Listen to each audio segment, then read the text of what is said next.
thẹn là mà lý ngợp bỏ tay trên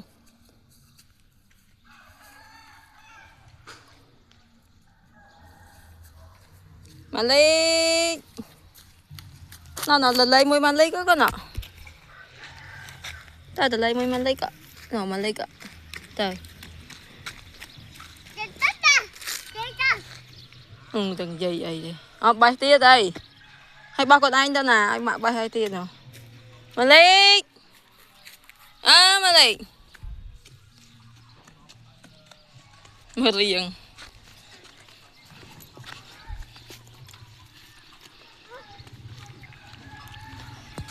nọ tôi chật bao nọ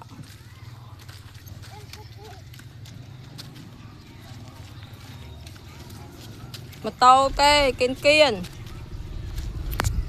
tạ đa tới con nè